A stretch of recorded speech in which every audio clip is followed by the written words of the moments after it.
Aza mwana mboka. Aza mwana mboka eza ba droit na okena goma même yo sona ina ke goma na ke gona na opexama. Neti to koma Kinshasa tala mingi so lingo zo avion ke nazo informer tozo tia avion mobimba délégation biso na ba Rex Kazal tozo kitana na avion mobimba so lingi na pesa na koma kombono déjà. Billet ofele. Zalaka na passeport na yo. Koma kombono na te pas. Problème est na koma na yebi ke yo za muta union de démons pour le peuple de la sorcellerie des pesa. Na za journaliste. Kabila bate boko si la Kabila makambute Kabila mwana batu aza mutu moko honnête lelo na yo komona Kabila batu ba Kabila faut ba koma ba sage ya pays ya Congo un sage Félix non toujours président bourrique lokola Félix ignare comme Félix c'est un bourrique un ignare c'est un président de la République non c'est un président na binoza ngate il n'est pas président de la République aza président ngate na bien Félix Tangazo Finga, un président au Finga, ba combattant. Mais il a dit vrai, il a trouvé une armée de clochards. Félix a coûté une armée de clochards. Mais Nabino ba soldat, pena civil, le rôle Félix, bozo tika Finga, bino ba clochard. Vous avez un président, Azana ba conseiller Félix. Félix a tenir langage à coûter ba clochard na armée on dit mais on a vu Félix a bourri kaza il y a on a Finga taza président. Il est ba généraux toi Fingi wana ba soldat Fingi baza ba clochard. Parce que c'est élection, ils ont révolution. Voilà. Vous avez un rebelle. Non, mais oui, tout ça va rebelle. Qui est rebelle? Un rebelle, c'est quelqu'un qui s'est rebellé. Moi, je ne sais pas comme rebelle. Yo papa ça la ke mabe moi na tomboka akimi ndaka se rebelle comme rebelle. On s'est rebellé, nous sommes des rebelles. Rebelle ils ont ma bête en français ça signification dans quelqu'un qui se rebelle, il devient rebelle.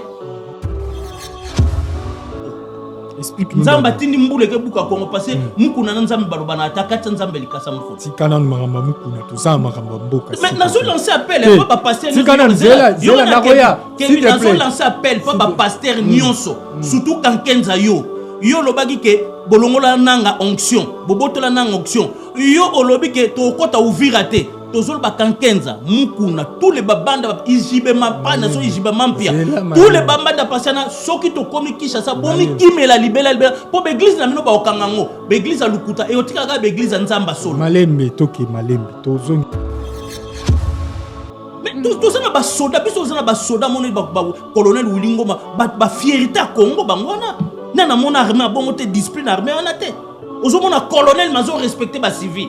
Mais ba colonel Nabino a Félix wana soki to mona général John tala ndenga zo sala ba osala ba mabe tolo bakaka ba force du progrès IDPS tande ba leki kutu ba kuluna bazo beta ba ko boma ba ko kotela ba na mandao mais biso armée na biso révolutionnaire un armée discipline un armée droit tala to su ouvrir tala colonel Wilingo mandenga zo pesa mo civil wana mai bazo lengele ba hotel émission armée na biso la armée à France et ça le la police à France ba monio s'il faut ba lengelo ba protéger c'est accompagné avec l'armée rwandaise. Mais c'est pas grave, c'est ça balien na biso bino pe boseka accompagner l'armée burundaise. Armée burundaise, c'est normal. Est-ce que le système bosala o eza ka plan banane bozaki na ba sud-africain malgré ba kimaki na bango parti à Goma bozaki na ba mercenaire malgré ba kima na bango. Plan oyo M23 FCC azo exercer. Est-ce que eza plan o Kabila tikaki? Plan ni Kabila tikaki. Que ceux qui Félix lelo abaluki bozana plan B. Trop bien ngo bongo. Non, eza plan B te.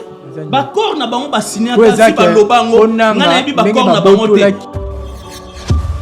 Explique-nous d'abord. Donc cela veut dire Bambongo bino. Mutu alobi ke ba pesi na 45 000 na jeep wana aza lukuta.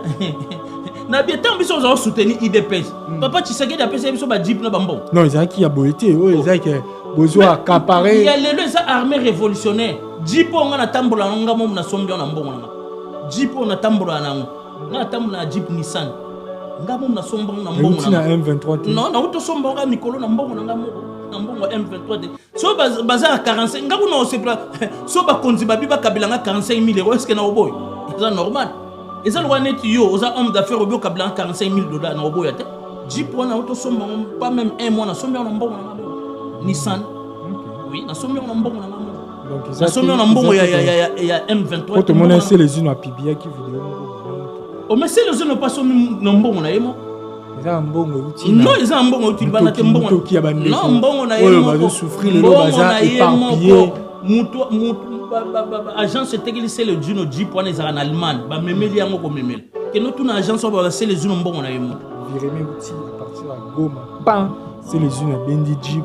Viremate, c'est les unes à ce moment, c'est les unes. Moi je travaille, c'est les unes pas ça là. Ouais. L'église de la montagne de restauration organise une journée d'adoration et de louange le 20 décembre de 16h à 22h avec la sœur Ketia et le groupe Bédi, les amis de la foi, au 45 rue d'Élisée, premier étage, bâtiment 101 à Pantin. L'entrée est gratuite. Un cadeau signé le producteur de l'Éternel, Nico Kassongo. Imaginez-vous dans le luxe le plus absolu, au cœur de Paris. Bienvenue chez Lucky Passport, votre service de transport en van limousine avec chauffeur, champagne et snacks de qualité. Des sièges en cuir spacieux, un ciel étoilé raffiné, un écran TV dans une atmosphère intime et élégante. Que ce soit pour une soirée spéciale, une occasion professionnelle ou simplement pour vous faire plaisir lors d'une après-midi shopping, notre service VIP vous garantit une expérience exceptionnelle. Besoin d'un passeport congolais dans l'espace Schengen en toute légalité? Contactez Lucky Passport pour vos démarches administratives en un temps record. Lucky Passport, votre partenaire de prestige pour des moments inoubliables à Paris et vos démarches administratives. FB100, le spécialiste de l'événementiel. Pour tous vos événements de qualité, par des professionnels, avec DJ, équipement, projection de lumière, feux d'artifice, fumée lourde, rideaux LED, gâteau d'anniversaire avec chariot magnifique, service traiteur à la demande, piste de danse, proposition d'écran géant, photo vidéo, des caméramens spécialistes, des professionnels. FB100. L'ère dans laquelle vous nous suivez, bienvenue dans votre émission avec votre humble journaliste Kevin Bomena, journaliste Ameme Larabino, toujours d'actualité, ou Ameme Larabino, Oye Sengeli, Oye Bozelaka, Yangonga Nazara, Usana Ngande Yangoana, Oye Labino, Bosengi Nabino, Tuzarawana, sans parti pris, et puis Topé Saramsa Nabiso, Lulenge Bani. Je vous donne déjà l'indice de notre émission d'aujourd'hui, et ça, basé sur la politique. Aujourd'hui, on va parler de la politique. On va parler du pays. Donc voilà, dans mon plateau, j'ai à l'honneur de vous annoncer à la personne de Pasteur Ezekiel Mboukou, qui est avec moi sur mon plateau. C'est avec lui qu'on va discuter, qu'on va parler des actualités où est Ali Makamwamboka. Et je vous signale déjà qu'il y a un membre, il y a FCC M23, donc Trosolanaye, Makamunyostu, Oezole Kanat Mboka. Là, déjà, je profite pour dire un grand merci au PDG Fire Basket et au grand réalisateur Jordan Mizwa. Voilà, on a toujours pour et pourquoi pas à Francis Songo, partenaire puissant, et Nabo Sanipete, Clovis Kassamba de Lyon, na dédié Bino, émission Oyo. Déjà, pour commencer, bonsoir, Pasteur Ezekiel Mboukou. Bonsoir, Ndegonanga Kevin. Namonyo lelo oye na kimia. Na kimia Ndegonanga Kevin, des journalistes du moment. Ah, kimia oye le bébé. L'homme qu'il faut à la place qu'il faut. Yo ba obango babi na plateau ba bolinga babi osuki sabat. So musaza aza maîtrise ta yo ki pe kanda abisi bitumba. Ozanga ba question mo somo. Biso toza to sala ga musa. Te meyo pe no côté la en classe solo ezo mona. Te na côté la classe te mena tanga na ifasik, na doit diplôme ya ki journaliste ya ngo. Ya mo na bi côté la en classe solo parce que façon poser la question mon abina que eza ba fil d'idée na yo peneza bilo mongo au senti intellectuel. Les journalistes n'a pas d'amis. Ouais. Ça c'est vrai. Le plus important c'est qu'il faut retenir. Mais faut lembisa rappeler ba question comment peut ça bato. So la lembisi na bebisi musala. En tout cas bato balanda nga. Mais félicitations quand même. Merci beaucoup. Et voilà, to kota na émission biso to so la na politique to banda pour na baki déjà mission to zaka na politique to bima penza te so to bimi c'est que on bouscula de même sur place mais to za toujours na politique. Pasteur Ezekiel Mboukou, Pasteur Ezekiel Mboukou. Accord bouti ko sala. Qu'est-ce na style là s'il te plaît. Accord bouti ko sala na Rwanda parce que en vrai Rwanda est égal à M23 à FCC. Accord Boutiko Sala na Rwanda, accord Boutiko Sala ma Kinshasa na Rwanda, na Washington. Après 2 jours seulement, il y a accord Rwanda. Tout le monde directement AFC M23 Boussaka Paré na Uvira. Qu'est-ce que vous voulez nous dire? C'est quoi au geste? C'est quoi ces messages-là, les messages en question? C'est quoi d'avoir pris Uvira, même pas 2 ou 3 jours, un accord signé na président Félix Antoine Tshilombo? Merci Ndegonanga Kevin na sepeli na question ana pona banda ko répondre kombo nanga prophète Ézéchias Mbuku, l'homme de la repentance totale, na dirigeara église la gloire de Jésus-Christ, qu'il était à dimanche à 14h à 17h à Sarcelles, numéro 37 avenue de la division Leclerc 95 200 Sarcelles. Donc aux la gare nord aux l'ORRD au Kitina gare à Sarcelles, aux tramway T5 aux Okende Saint-Denis, au Kitina arrêt Bit Pinson, 1 minute à pied au commune numéro 37 avenue de la division Leclerc 95 200 Sarcelles. Donc nous invité Bino yo fanda nzinga Sarcelles Saint-Denis aux en place au Sambete rejoindre biso dimanche na kilt na 14h. Pour répondre à la question na yo, je suis pasteur. Donc un pasteur a droit à la politique, un pasteur a pour le peuple. Il y a un moment où roi David azagi roi, mais il était prophète. Au moment où prophète Jean-Baptiste a lobby un roi Hérode, là c'est vrai, là c'est vrai. Un pasteur a fait ça la politique, mais pour le peuple. Si on a ça la politique contre le peuple, bien sûr il contre le peuple, il n'est pas un bon pasteur. Le roi n'est pas pasteur, il a bandit spirituel, braqueur spirituel, il a braqué église, vol main armée avec la Bible à la main. Le roi ba mukuna ba kankenza baton, ba belé, c'est des escrocs spirituels, des bandits spirituels, ba katsanza melikasa, ba simba ba kisi ba linga peuple té. Ba tout le roi la biso yeso akufela toujours pour le peuple. Il y a un loba qui naza révolutionnaire. Na salué et Sikazali les coordinateurs président Corneille Nanga, n'a pas si présent ancien président Nabiso sénateur à vie, président Joseph Kabila Kabanga ex-président Mbote, n'a pas si ba Wilingo Mabari Majiba na nyonso il y a armée révolutionnaire, il passe na Guilhem Mbuko Osika Bozan na Goma bino na pesi bino Mbote, nzamba za na bino le peuple gagne toujours. Na répondre na question na yo, omoni makambu ya accord à Washington et talibisoté. Coordinateur na et talibisoté.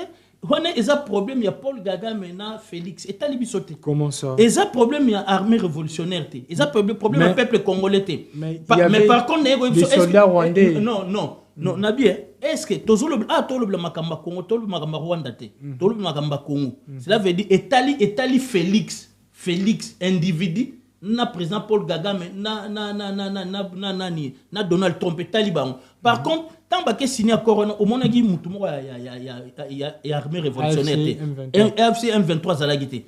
Par contre, tant que signé kuna mbamo to ça nini to suis ouvrir na zo informé to ça déjà à 20 km ya Kalemi. Kalemi qui dit Kalemi ezala Katanga. Donc cela veut dire soki nzamba sungi les 25 ans toujours fêté na Katanga. Ba na Katanga nyoso mbote Bobangate, armée révolutionnaire, soit libérée, bino. Et l'histoire se répète. Tant au présent. Donc, l'histoire se répète. L'histoire se répète. Tant Mousé a commis na Katanga à s'autoproclamer déjà président de la République. Parce que Katanga qui dit Katanga qui chasse. Directement Tokiti qui chasse. Donc, cela veut dire, ceux qui ont québité, na bonne année auto fêté na Katanga, na janvier, toza déjà na Kishasa. Donc, accord à Washington et Tali. Tshilombo na yemoka lubaki Paul Kagame c'est mon partenaire et Taliban Mbali. Mais dans le cas de la libération Nabino Boutsu Kozwa nous avons remarqué la présence des soldats rwandais aussi. Mais nazolo bano tant guerre salamaka ba allié bazalaka. Oyebi ke na Uvira fallait tozo Uvira bandaka mais tozo banga ben de ça. Et puis le frena ki biso ba négociation à Doha na négociation à Washington et zeko cesser le fait bo fana to fana ki ozage. Mais oyebi na Burundi na Uvira na Arménie ezalaki wana. Ezaki FARDC ba Burundi ba Sud-Afrique ko ta partie ya nani ba boya na bango ba ya suta partie ya Goma bakenda. Ba Burundi bazalaki wana na sol na biso congolais.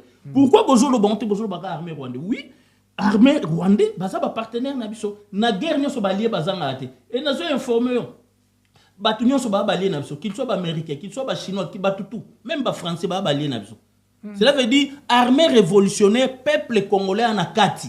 Cela veut dire les lots na AFC bar M23 armée révolutionnaire na lobino sur 100% ba congolais to komi na 98% ba congolais ba soutenir armée révolutionnaire. Cela veut dire ndenge zali na biso d'ici mercredi tu as déjà na Kalemi. Qui dit Kalemi Katanga? Donc cela veut dire Katanga peut-être tu as fêté bonne année. Qui s'engage n'a parle pas de lire à kuna tobima parce que on est à siège ya mboka ya président Corneille Nangaa. Donc tu lire à kuna bamsou tolé na pourquoi toujours na so gom. Donc cela veut dire si Lombo doit partir.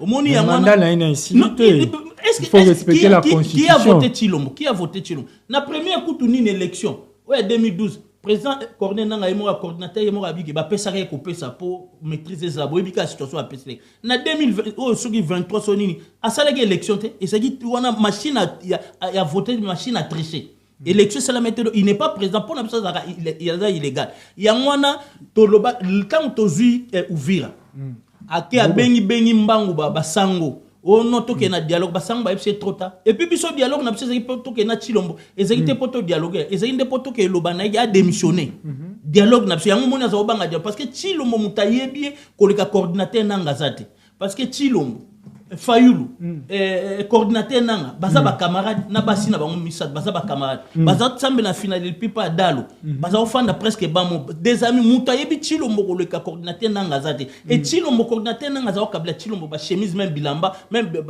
biloko mbong pour Chilombo il était pauvre malheureux on a déjà ba coordinateur Corneille Nangaa baza déjà na ba mbong baza na ba palais ba villa Chilombo azofanda pa ba parane na Belgique azoya kuna coordinateur Nangaa okable mbong donc Chilombo devant coordinateur Corneille Nangaa azana mo à dire te abanga ka que sona kutana na mutwana mutu ayebinga koleka bato azate mutu ayebinga koleka mutu azate yango mon Chilombo banga ka bakuta na président Corneille Nangaa bon hake déjà Angola hake préparer asile na ye azokima kala mingi te mais obino bozo sala ba membre ya AFCC M23 ils ont déjà manipulé Mboka parce que le même Corneille Nangaa wana na lobango à plusieurs reprises que c'est lui-même qui avait publié que Félix il avait gagné les élections. Mais siko yo lelo a révélé ce chose que ils ont qui Martin Fayulu. Au moment où ils ont jamais aloba yango le babiboy il faut avouer ta moitié pardonner. So que même la Bible babi Yesu a miséricordieux riche en beauté là en colère. Babi na Hébreux 17 lorsqu'il pardonne le bitou. Coordinateur Nangaa ne t'en fait pas, c'est un ancien de l'église.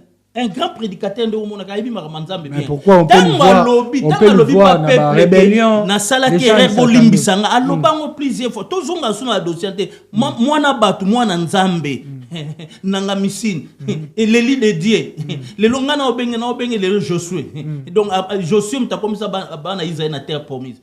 Tango Moïse missionné si Josué mta donc coordinateur Nangaa za image à Josué. Donc mwana batu alobi ke bolimbisanga na salaki mabe mais to salaki on peut sauver nation parce que moment no ebi moto linga ko pela soki batiaki Félix te oyebi yango bataille IDPS union des démons pour le progrès de la sorcellerie IDPS sensible sérieux na ba ko tia pression yango basale ka bongo nga pona ngona mona ngo mal mo nécessaire Bible bi a quelque Bible bi na nini na Galate 2 na Romains 2:7 na Romains 2:7 Bible par les mensonges peut triompher sur la gloire de Dieu. Pourquoi suis-je menteur?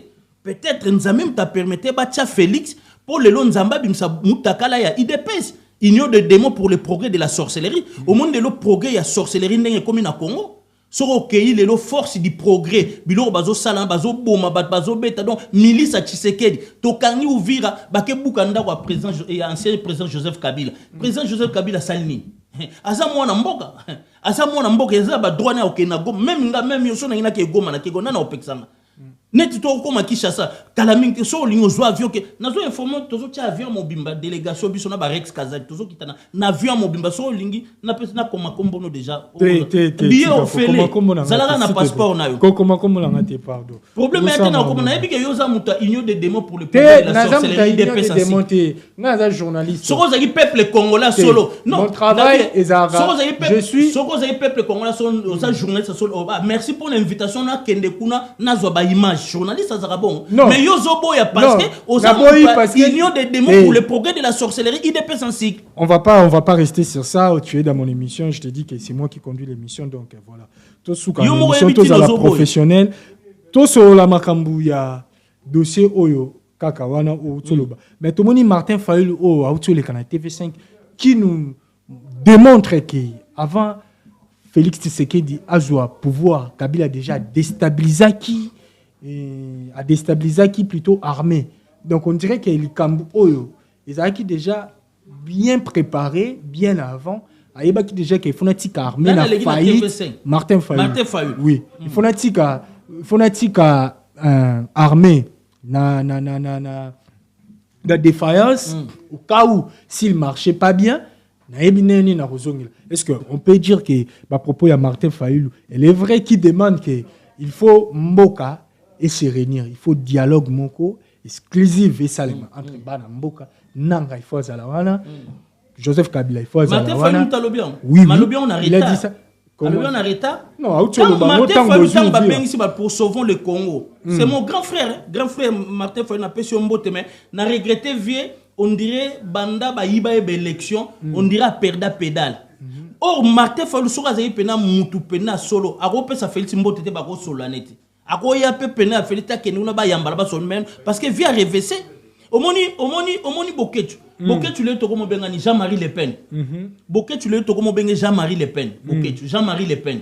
Obi ke Boketu Jean-Marie Le Pen na okufa na obi Jean-Marie Le Pen en France. Boketu mo bengi Jean-Marie Le Pen. Boketu comme Jean-Marie Le Pen. Pourquoi? A okufa opposante. Jean-Marie Le Pen. Na ba âge ba 62 ans zaka opposante lelo. Jean-Marie Le Pen akufa opposante. Mais yo pose opposant. Tala baninga ba Bayrou. Bayrou ye wana monika ke âge poussani chita sima comme le premier ministre même il y a 3 mois l'essentiel comme Boketu Jean-Marie Le Pen na biso a Congo Boketu a okufa opposant. Yango moni vieux Martin Fayulu pe na comment comparer moi mon rôle à Jean-Marie Le Pen. Net Boketu. Ça veut dire vieux a perda pédale banda a perda l'élection parce que dialogue on est on arrête. Tant que sauvons le Congo à présent l'ancien sénateur a vu l'ancien président Joseph Kabila Kabang a eu une initiative a bi poto sauver Congo boya binonyos a boya ki kokendit. Mais il est prêt, je sais pas s'il est prêt pour le dialogue toujours. Biso toza sous prêt pour le dialogue, biso toza prêt to kota Kinshasa. Tozu déjà mais oui. Mais toujours diriger Congo mandat ya Félix.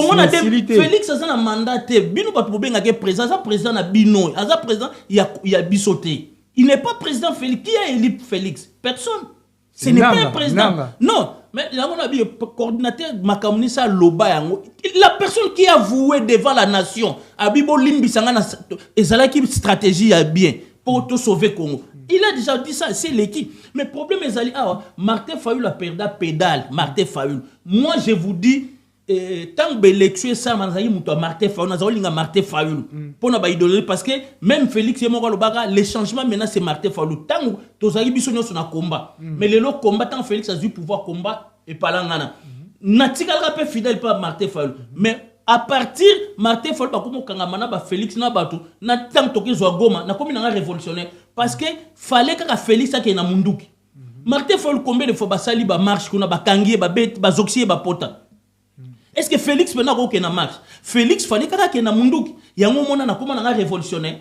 Na longwa na muta Martin Fayulu ça fait auto kende tozo kende ba 2 ans yango na longwa muta Martin Fayulu tant kaka komo kangamana Félix to pekisa ke ko kende élection à Félix te ayokate tant via zo yokate na longwa na pe muta Martin Fayulu lelo na koma muta MC bar M23 na koma révolutionnaire ndenge zali aka nazo zo tant kende gomate parce que na za occupation mais tant to koma Kinshasa biso to zo ba idéologie na biso na Kinshasa na Kinshasa bokoma Kinshasa, c'est un projet. Oui, tout ça comme déjà. Alors, toujours une émission dans les propos tenus n'engage que son auteur. Moi, je suis un journaliste loyal et impartial, quoi. Alors, la partie frité, na salam sana, n'engé na tangela. Bon, yep sabisona, na n'engé bo kendele. Bobimi sélevision nanga liboso. Nanga des cerveau monteur. Il coordinateur. Parce que ceux qui vont commis Kalemi, nani to bokomi Katanga, nani a kosi s'autoproclamer président. Parce que bozala batu oyo babatami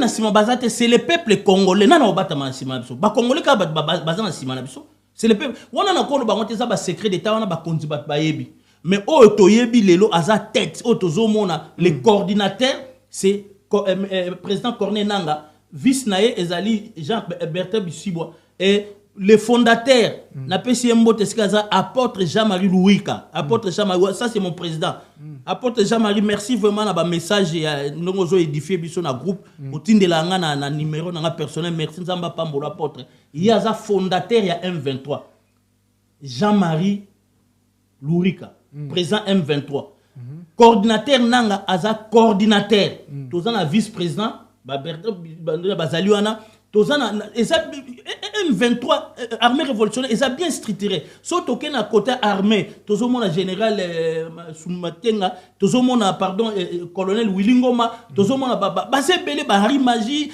tozomona na pesi mbote major Dieudonné Kabengele mutunanga kati na pesi basebele tozomona commandant Guilembuku basebele donc basebele toza bien organisé mais mutu oya kokoma présent question opposé nga na niveau répondre. Et si Kabila en arrivant au Katanga, Kabila se proclame président de la République. Kabila, ce qui a suivi. On est talingate, taliban, bango bakonzi baibi makamba osana kati. Mais pour nanga, à mon avis, mona batu Kabila ba wakosila makamba. Kabila zana posa zonga sous président. Kabila aza sénateur à vie selon constitution. Kabila po zonga président faut ba longo la constitution wana, ba changer constitution. Soka na constitution wana tozana ngoti lelo Kabila ko zonga président aza sénateur à vie. Oyebi muta comme si Kabila bo. Eza Félix, yemta tumbola Kabila. So Kabila fanda kan depuis 2018 Félix a joué pouvoir. Yo so mona Kabila dérange Félix. Kabila fanda ane calme. Boye ko sali procès lukuta bo condamné à mort. Ah, tali même nga so ba condamné à mort, mais na komi na baluki bino osala rébellion. Et Kabila batte boko si la Kabila makambute. Kabila mwana batu aza mutu moko honnête. Lelo na yo mona Kabila batu ba Kabila faut ba koma ba sage ya pays ya Congo. Un sage. Félix, notre président Bourrique, le Félix, il n'y a comme Félix. C'est un Bourrique, il n'y a. C'est un président de la République. Non, c'est un président de la République. Il n'est pas président de la République. C'est un président de la République. Félix Tangazo Finga, un président au Finga, ba combattant. Mais il a dit vrai, il a trouvé une armée de clochards.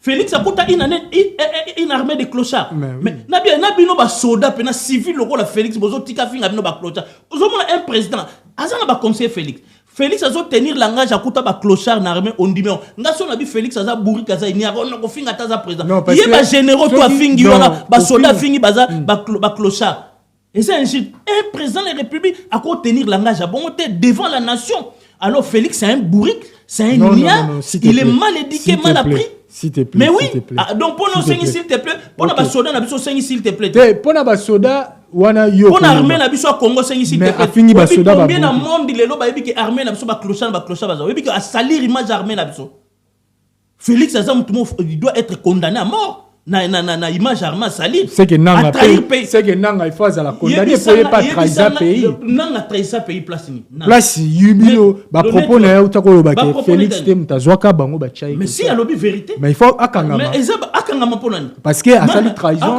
contre le peuple congolais alors bobanana okanga yemo usurpateur ya pouvoir Félix bobanana okanga bokangana Félix parce que Félix ma bien nan babenga babenga bango banani babenga bango banani na bosani kombo ngo banani bémissaire bato bayaka par exemple ba complice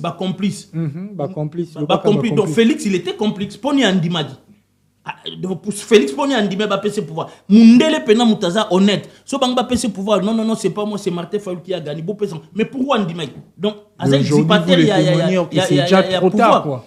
Kasi yango na bien pas jouer si to lekango déjà pour aujourd'hui tozo mona armée révolutionnaire avancement na biso to komi déjà na 20 km à Kalemi qui dit Kalemi eza Katanga donc les 25 peut-être tozo que fêter na Katanga question posée nani a autoproclamé président comme président to yebité mais pour l'instant au tozo mona les coordinateurs c'est président Corneille Nanga les coordinateurs o bango ba préparer biso to yebité wana eza niveau ba konti bango na bango ba yebana eza secret d'état to ko bango te jour président ba président kombo no ba kombo na parce que c'est élection té eza révolution voilà vous avez rebelle quoi non mais oui tout ça ba rebelle qui est rebelle un rebelle c'est quelqu'un qui s'est rebellé moi na non ko ça obi que moi non ndaka ko comme rebelle yo papa sala ke mabe moi na tomboka akimi ndaka se rebelle comme rebelle on s'est rebellé nous sommes des rebelles rebelle eza ma bête na français ça signification na quelqu'un qui se rebelle il devient rebelle donc eza na méchanté même moi na non à cause se rebeller na on monde Félix a ça ma bête to se rebeller na biso bana mboka et révolution c'est lui qui révolte ba benga qui révolutionnaire to se révolter contre Félix to se rebeller to se révolter Yanto Babenga Suba révolutionnaire, et ça méchanté. Explique-nous d'abord. Article 65, article 64, et zo pesa biso mbeko babi soki bomoni mutu batu moko groupement bazo kangama na pouvoir, balingi ba changer constitution, balingi etika la bango comme seta balobi il faut toteler la bato en article 64, yango tozo appliquer article 64. Il y a république. Il fallait boser la constitution république. Comme en 2028, ceux qui bomoni que changer. Mais papa, balingaka na yebisa yo balinga ba changer depuis janvier. Na date ya liwa Tshisekedi le père et n'ingetika la date mo historique ba changer constitution mboka et loko sauva Congo tant to Goma Félix arrêté ni naé arrêté projet na changer constitution oye bien ngote banga ba changer depuis janvier ce qui est là qui pour na armée révolutionnaire to zo Goma te ndelo déjà Félix ba changer constitution cela veut dire 5 ans oya 10 ans abeti banga ba tiangwa pas alingaka beta 7 ans 14 ans après bango moko Union des démons pour le progrès de la sorcellerie, IDPS ainsi, babi après Anthony Mouta comme président. Et il y a comme collègue coup dictature à Mobutu. Donc il y a comme un père parti état, il y a comme IDPS parti état. Union des démons pour le progrès de la sorcellerie état. Il y a un monde de la sorcellerie et comme il m'a cassé na Kinshasa, peuple azoli a bien été bandage koufi. Passer comme ceux qui chantent moko ya mandefu akomi koyemba longola ba ange ba kima na bango na Congo bazakati yango so mbule beti faut Congo bukana mukuna sali prière que Rwanda mbule bete boma Rwanda nzamba bi mukuna oza bandi spirituel oza mwana nanga to katsanga likasa ali nzambe moko atindi mbule ke buka Congo. Explique-nous. Nzamba tindi mbule ke buka Congo parce mukuna na nzambe baloba na atakatsa nzambe likasa mukuna. Tikana no maramba mukuna to za maramba mboka. Mais nazo lancer appel papa pasteur. Tikana zela na roya. S'il te plaît. Nazo lancer appel papa pasteur nyonso surtout quand kenza yo lobaki ke bolongola nanga onction bobotola nanga onction yo olobi ke to kota ouvira te tozolo ba kankenza mukuna tous les babanda ijibe mapana so ijibe mampia tous les babanda pasana soki to komi Kinshasa bomi kimela libela po be église na mino ba okangango be église a lukuta e otika ka be église nzamba solo malembe toke malembe tozongela ba propos wana to sur une question du peuple bandeko ba benginga partout batuninga en tout cas tourner la bisona nous ba membre M23 au bozana bango kuna. Comment est-ce que bazo gérer bandeko na bango au bazana ba zone au bino bokipe gérant ces salamande ni bazo survivre ni expliquer bisona. En tout cas na website yo tuna bandeko na biso c'est les unes na pesi mbote sika zali kuna bango ba komi Goma ba website Goma et l'équipe Gomo to ebia kala.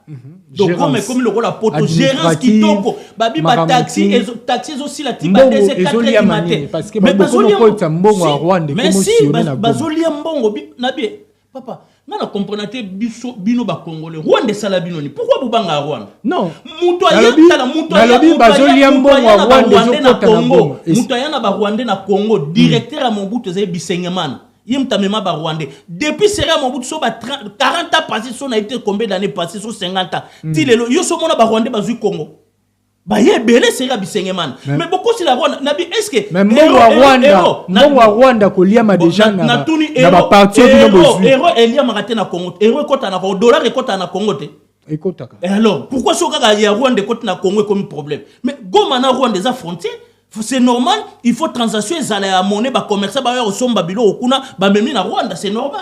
Est-ce que ça m'a bien? Mais pourquoi pas transaction na boko ça na ngona boko? Qu'est-ce que ba toza na besoin ba Rwanda ba bande on a biso c'est des Africains. Non parce que mongo na biso moko ezoli ya malifité na ba zone o bino bo. Na vinanga na ko préférer président Paul Kagame que Tshisekedi. Paul Kagame tala ndenga bongisi mboka na yoana. Si tu sais que tu as bon symbole na solo la Paul Kagame a bon symbole nana banga ba betile maboko nana on préfère que tous en a président le roi Paul Kagame qui est président le roi Félix Paul Kagame bravo bon Rwanda mais Rwanda terrible poto pena Rwanda et à côté msusu ko kanza wana Champs-Élysées tout na c'est les unes au ebso mais changement wana obozo luka kana batu obozana bango ya AFC M23 bango peka batu bazana Kabila est-ce que changement ni to mais na bien bato bazana Kabila bango ka na Félix.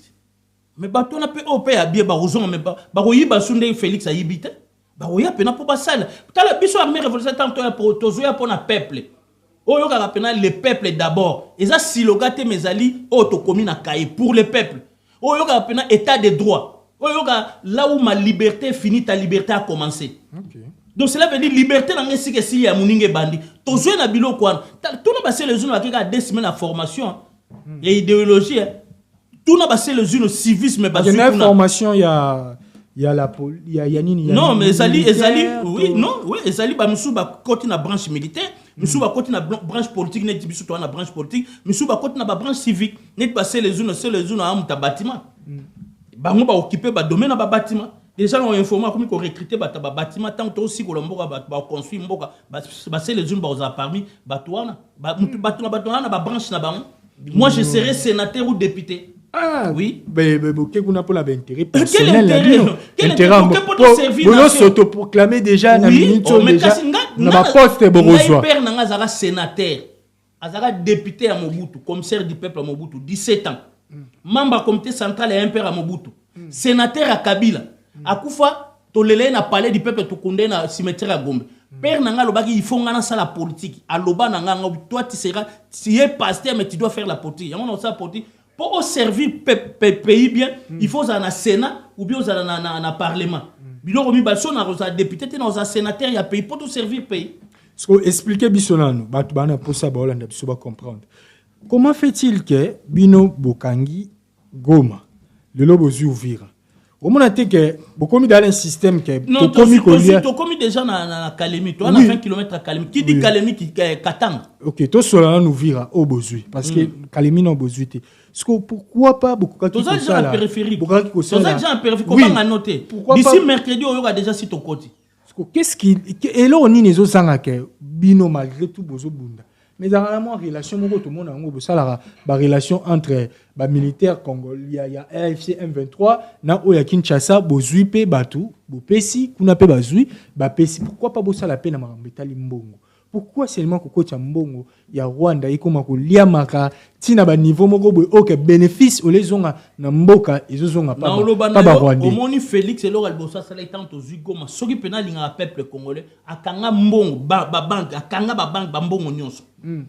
Le coordinateur Corneille Nanga Kalami to sala inauguration banque. Mais les lots tozo vivre par des moyens propres aux populations zo roté mbongo aussi la raté et kitaka. Mais si la raté pour franc congolais ça la tourna on a ba dollar bilo de tourna mais monnaie rwandais comme majoritaire na ba zone obilo bozo problème te dollar kene na Angola même na Kinshasa ba kambis ba stala ba dollar na Kinshasa obito commencer moka makamno sur na taux du jour dollar OK nous sommes bello so eloko ezo na $10 ba le $10 au beton na franc congolais est-ce que ba américain ba zo Congo dollar oui que dollar na Congo na mbongo moko liya maloko la dollar na Congo te dollar américain est-ce que ba américain ba zo Congo boti ko kosi la Rwanda ba makambu Rwanda ba Rwandais baza gentil baza bien Paul Kagame est un vrai président félicité abongisi mboka na ye Félix obongisi mboka te parce que Paul Kagame mtapekisa Félix abongisa mboka bien ba Rwandais tant bo iba ba 650 millions wana ba Rwandais ba tozi ba Paul Kagame mtawi ba bien Félix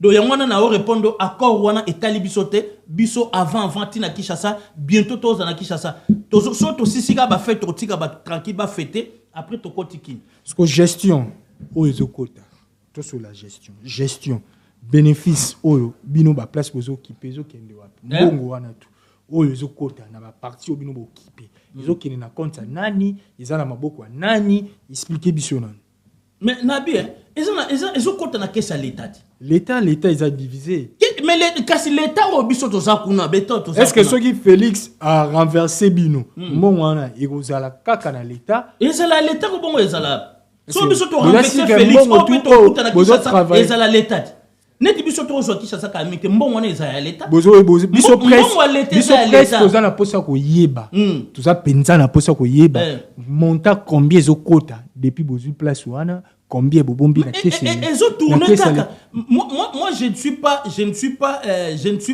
dans la maîtrise ya mieux placé voilà na mieux placé mais c'est un message il faut autorité en général nous la presse on a besoin de voir des éclaircissements commerce activité nyonso na go maison normale oui et puis ba zone tozo s'occuper population net na Uvira population ba mo babandi salon o samuta tinda ba osomona malamu M23 babandi salon babi Uvira et comme lokola demi paradis Uvira na tozo ça fait une semaine yango bon on a Katanga déjà kuna ndezali na siège IDPS déjà ba olongola on coulé babi et comme siège révolutionnaire. Donc cela veut dire M23, AFC Abar M23, ezali armée révolutionnaire la bénédiction de Dieu est là, de Jésus est là. La Bible déclare si Jésus est pour nous, qui sera contre nous? Il y a un moment où l'armée révolutionnaire y est soixante baon. Prophète Ézéchias l'homme de la repentance. Toujours prier pour la M23. Quelqu'un ça s'allait défi toujours vivre toujours ouvrir une calamité. On reconnaît un vrai prophète par ses prophéties. Yo quelqu'un ça, le bas toujours vivre te. Tolongoli nanga onction, mais quelqu'un ça. Qui mela no déjà libéla na ba groupe na bino muku na bino ba bandit spirituel bo katsanzambe kaza bo kimara bino jakin mais voilà sikoyo nengo zoloba ozo pesa déjà ba pasteur ndenge ba biso to kimakin ba pero lura ba viena nga Frank Diongo ba tunyo so ndenge to kimakin bino pe bo kimakin et comme isko tuna papa les un message mon ancien président de la République donc tant ba kimisi ba Kabila kin ba pero lura ba kimisi ba tunyo so na ba Frank Diongo kin ezai dictature de oh y a biso ne dictature papa l'histoire se répète on se moque pas de ce que l'homme aura semé il moissonnera tout ce pays ici bah Félix il doit payer ce qu'il a fait il doit payer Félix et puis famille tu sais qu'il doit payer cher aux Congolais makamba sali biso même Mobutu famille Mobutu même famille Kabila ba sala biso boite famille tu sais qu'il ba massacrer ba Congolais ba massacrer yango no mon lelo ba somba quartier mobimba Molenbeek l'état belge a comme landela on babi mais bozoi ko liaka CPSA bozui mbongo bo comme na ba immobilier bona ba Molenbeek bakangi biloko na bango nyonso mbongo na bango nyonso ba okanga à part ba kimisi na Dubaï et sinanga aujourd'hui tozo ya kala mingi te sinanga aujourd'hui à comité na niveau ya kondima bain de sang congolais et à la verser il y a pas de bain de sang armée oyo ezoboma bateka eza armée révolutionnaire. Déjà armée ils ont bon ma population te bon ma yo soyoki mais bino bozo bunda non population civile non non population ba bombe il y a des morts pona ko boma batu ne ouvira toujours okala bazoko tozo banga ben de sang population ko kufa te mais soda na guerre so akufi c'est normal côté na biso pe ba soda ko kufa kona pe soda na guerre akufa ba fois basala mais population ko kufa te il y a pas de ben de sang population moko akufi te azate si la colo ba sur 100% tam suka 2% la population est mais baza traumatisé mais ba soda ne baza traumatisé population est traumatisée ouvrir talande ba bimi bazo marcher soki baza traumatisé banga ba bimina ba ba te ba bimina ba mandala la bazo marcher na bomi ba mutu te parce que kutu otala ba colonel Wilingoma azoki no pesa mutu mai mutalali au pesa mai bazo pesa traitement. Mais tout ça na ba soda biso na ba soda moni ba colonel Wilingoma ba fierté Congo bangwana na mona armée bongo te discipline armée on a te ozo mona colonel mazo respecter ba civil mais ba colonel na bino a Félix wana soki to mona général John tala ndenga zo sala ba osala ba mabe tolo baka ba force du progrès IDPS tande ba leki kutu ba kuluna bazo beta ba ko boma ba ko kotela ba na mandako mais biso armée na biso révolutionnaire un armée discipline un armée droit tala tozu ouvira tala colonel Wilingoma nenga zo pesa mu civil na mai bazo lengele ba hotel émission armée na biso lokola armée à France et ça lokola la police à France so ba monio s'il faut ba lengelo ba protéger c'est accompagné avec l'armée rwandaise. Mais c'est pas grave, c'est ça balien na biso bino pe bosaka accompagner l'armée burundaise.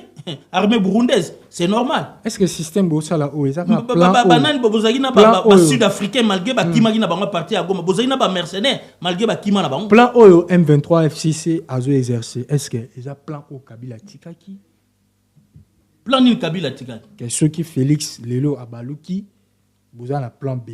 Trop benga bongo. Non. Eza plan B te bakor na bango ba signé kasi ba lobango ngana yebi bakor na bango te omoni Félix bakor ba signé nyonso to boaka on na mai siko to za makamususu il y a plus des accords pour na biso lelo l'incarnation du mal congolais c'est monsieur Félix Antoine Tshisekedi homme démon Jonas bato ezo dinda faut ba boaka Jonas na mai po mpepe sila yango moni Jonas monsieur Félix to boake tozo boake na mai nani nguma melaye ake no boaka ake sanze na Ninive.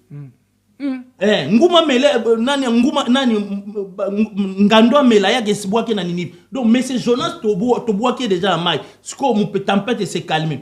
Donc bakor biloko nyonso ba signer nyonso ekenda déjà en mai. Plan B ya Kabila ezate. O tozo sala babenga ngona na constitution ya mboka eza article 64.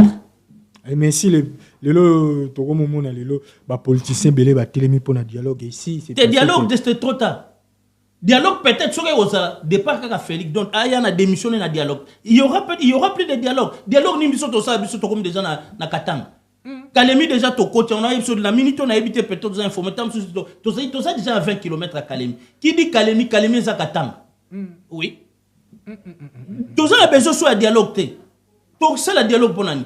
Tant to ça Félix il y a 4 ça ba congolais to solo là. Azai ko lingate dialogue c'est trop tard. Et qu'est-ce qui se passe que l'armée congolaise, au moment où Bino, armée à M23, Bozoya Bango, Bakti, que la Rabino place en haut, on dirait que Moni Bino, Bazoki Mabino. Qu'est-ce qui se passe réellement?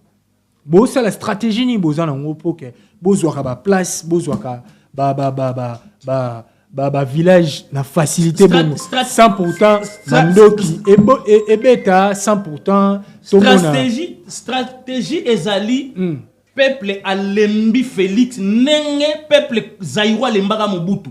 Cela veut dire na Kinshasa déjà pour baloba nanga bozo umela boya armée révoltée bo umela boya partout. Cela veut dire armée na biso ezo tambola na ba ange nzambe. Armée na biso ezo tambola na nguya nzambe. Cela veut dire bana nzambe soto komesi ka bat basede. Résistance ezeka na Goma na Uvira. Ndenge to ke na résistance ezasote. Katanga to sans résistance. Kinshasa to sans résistance. Déjà qu'on est allé à Kinshasa, bazo c'est là to tikili bango taba fêter ka ba fête. Pour to ba fêter bien. Bon fêter ba fête. Bonjour Kinshasa, bientôt toi na Kinshasa. Oui.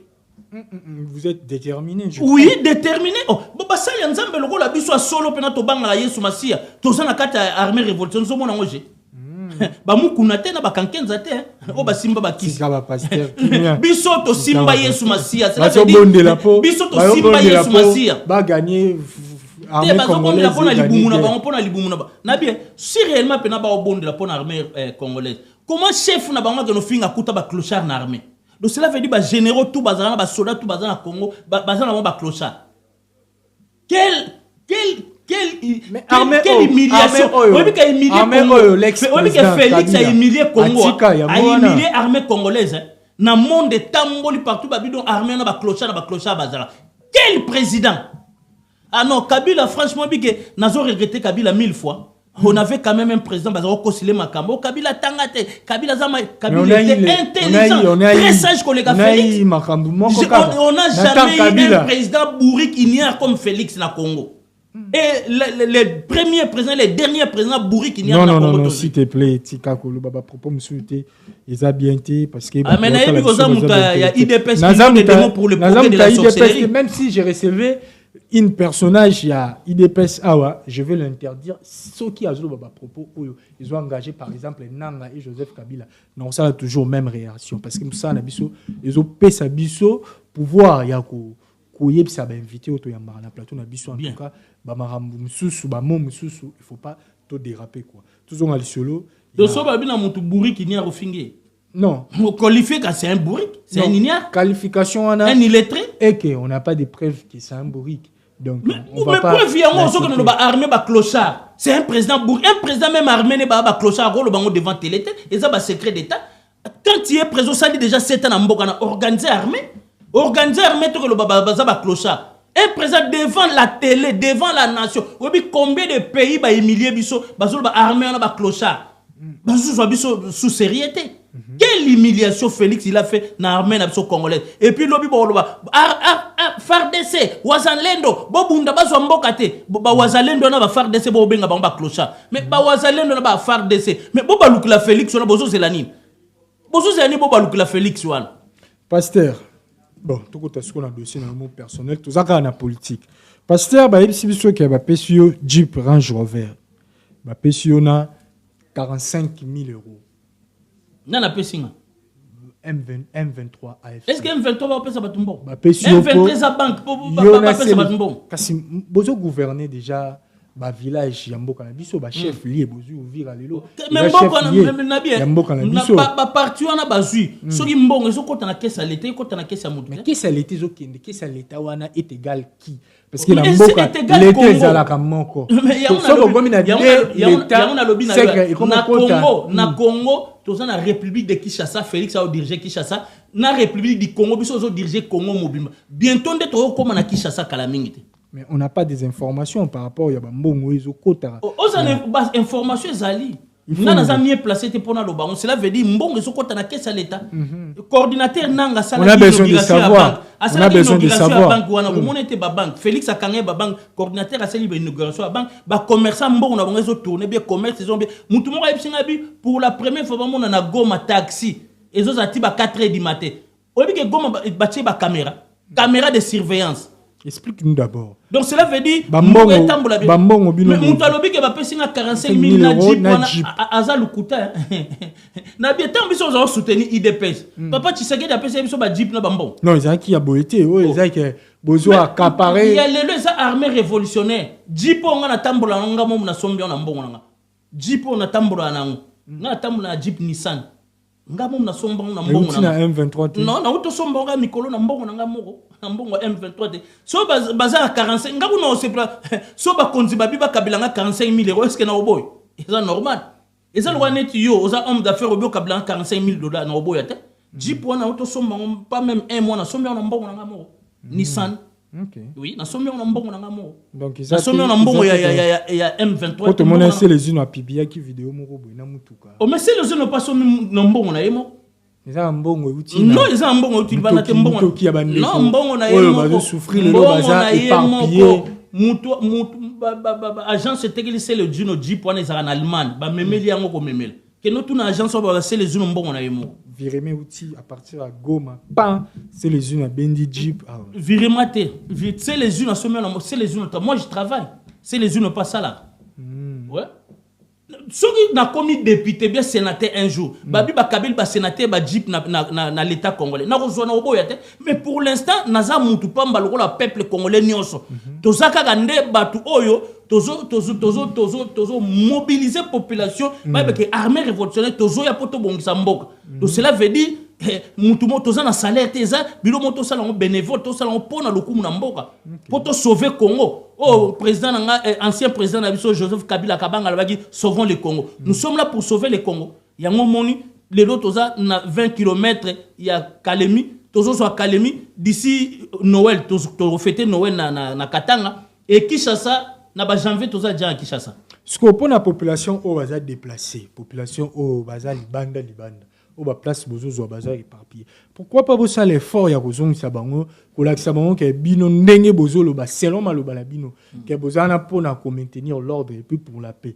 Pourquoi population azozala toujours libanda et lelo so no binatanga nombre ba réfugiés au bazar Burundi au bazar na Rwanda c'est vraiment énormément quoi. Qu'est-ce qui ezo sala ke batuana bakoka ko regagner ba place te au bino bozui?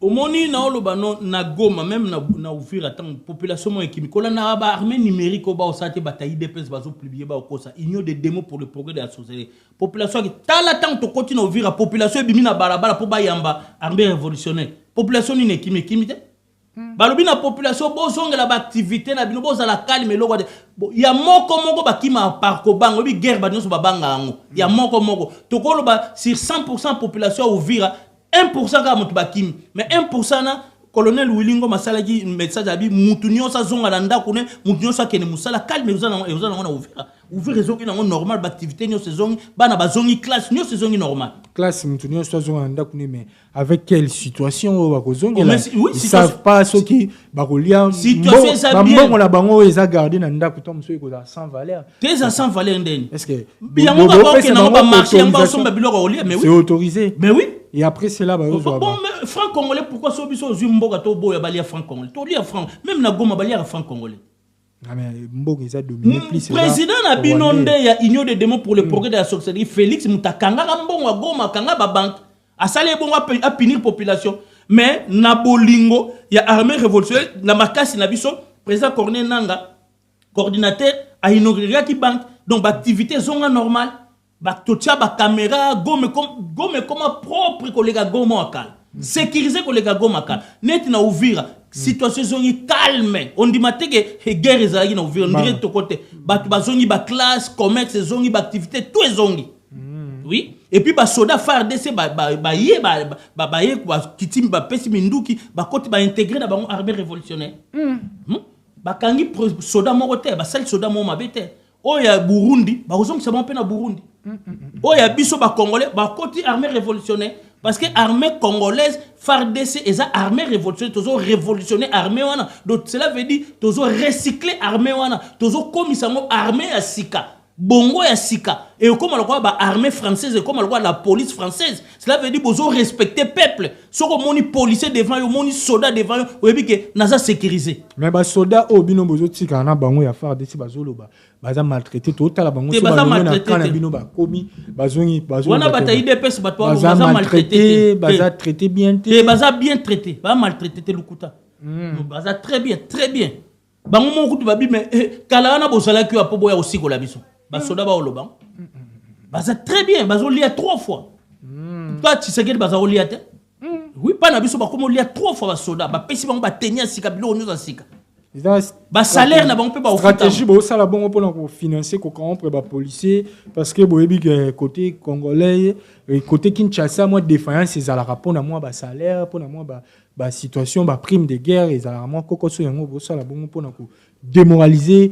ba soda ya non et ça droit na bango coordonné depuis Kinshasa oyebi salaire ba soda benga ngoni solde oyebi salaire à soda ils ont salaire teneti yo ba civil ils ont solde ba soldat rabilo ba soldat ils ont benga ngo solde donc cela veut dire soldat il faut ba foutaye bien azo mériter nga soki pena lelo biso armée révolutionnaire ba idée to kenango un docteur faut les député na salaire un professeur à l'université faut les député na salaire so bo fouta docteur 12 000 euros professeur bo fouta 10 000 euros est-ce que professeur on a olinga comme député bien olinga comme nani sénateur a tika na domaine azala professeur a ça ba recherche ne pour mboka ke liboso voilà le tolingi na Congo député ko zo salaire à $21 000 te professeur à l'université a que nous aura $500 professeur à l'université ko voit zo 21 000 $, député ya en France tout le monde a ba député ba 6 000 euros.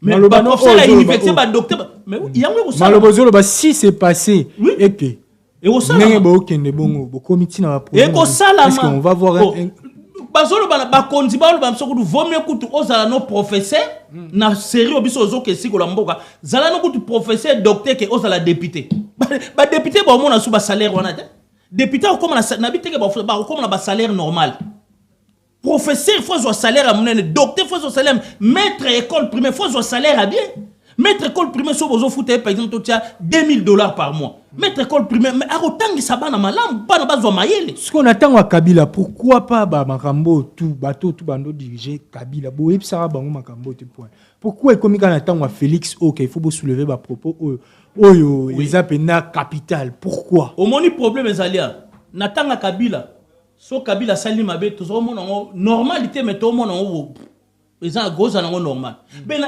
tanga ya IDP union des démons pour le progrès de la sorcellerie tout mona normalité parce que bango ba pesa Kabila leçon ba biso to sur pouvoir le peuple d'abord biso to sur pouvoir la démocratie so to mais ba ye ko ça la contraire à makambalo yango lono to kama OK Moussera Mobuto monaga normal Mobutu a un dictateur normal Kabila tanga ye Kabila a sali nepe normal parce que ngai Félix na Kabila sur 10 Kabila na repensé 4 sur 10 Félix fois 0 sur 10 ah ouais 0 Kabila 4 sur 10 Kabila 4 sur 10 cela veut dire a salapé a bien pensé mais 4 sur 10 quand même a sali moi Mukabi Mutu sera répondre sur 10 questions répondre 4 questions c'est que ça va donc à cause ça l'effort a comme attendre ba 6 7 a échoué déjà a échoué mais à cause ça effort mbalasima en examen sika a comme na ba 7 6 mais so mutazu 0 ça veut dire la tique mutu za bourri kaza inya ratanga raté atam bandeli examen a reçoit 0 a comme attendre DT mais Kabila 4 sur 10 cela veut dire 0 tique les 1 point pour comme na 5 sur 10 a comme la moitié